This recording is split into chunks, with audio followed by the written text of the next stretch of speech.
guidance for neurodivergent participants that we've created within the Intellectual Disability Channels as a working group within ACE2 trials. So there you see a picture of me, my colleagues Judith, Jamie and Alison. And of course, this wouldn't be possible without everybody else from the IDEA working group. Because I'm witnessing myself, this research is spontaneously-led, and it's a community project, so it's community beneficial. So in the main, you can see my translation of the text balloon with the double-pointed arrow. You cannot make research without talking to your community. You need your community as much as your community needs you. Why is your research beneficial to the community? Why should they participate? What is the community going to get out of it? How is your research going to make sure that you get more credibility as a researcher, that people can trust your data, that people know that everything you write is going to be good, they can trust it, they can use it, they can rely on it. So this is why we created this one. So as you all know, it's hard to get participants. They might not show up, and you might just get a little spectrum of the community you're trying to reach. Maybe you just get people who have a good support network, people who are able to get to places themselves, but you actually need someone from every aspect of the community who have proper data. So how do we reach them? And as a participant, you might have said yes to participating, but you might have forgotten to put it in your agenda, or you might get scared, like, how am I going to get there? I don't have information. So the first picture is really getting more than just 1 out of 3 people to show up to participate. The second one is data.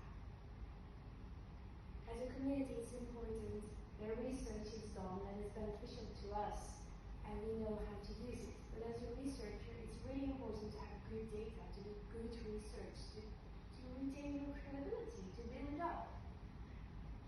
And we all know it causes stress, as well for researchers, as well for participants, as well for the community. We don't want stress. I mean, that's something Mary talked about yesterday with her space framework, which is really beautiful, and I wish everybody would use it. Instead of not having a link with the community, create a link with the community. Be the link.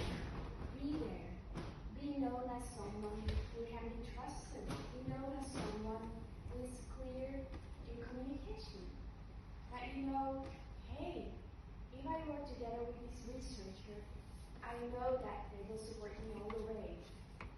And if you work as a researcher in the community, you know, hey, they're going to help me get participants. They're going to help me spread my research. And lastly, it's more about how you get your communication to somebody else. So most of those things are about really small things. How are people getting to you? How can they say they want to participate when not? How do they know it's good for you, for your community or not? How do they know it's accessible? How do they know that we're going to help them support accommodating their needs?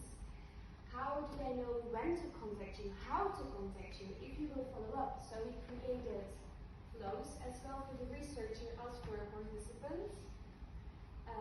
You can talk to me later to get full details because we don't have time to really get through this. But I really believe that this is the way to make research impactful, meaningful for everybody, to do this together as a huge community, as a society, as researchers and community alike. We don't have to be split, we can do this together. And behind the first Canny code is a link to the OSF, because I really like to do everything open. So everything that we gathered around this project is on the OSF. The second link is how to contact us. If you scan this, you will get a form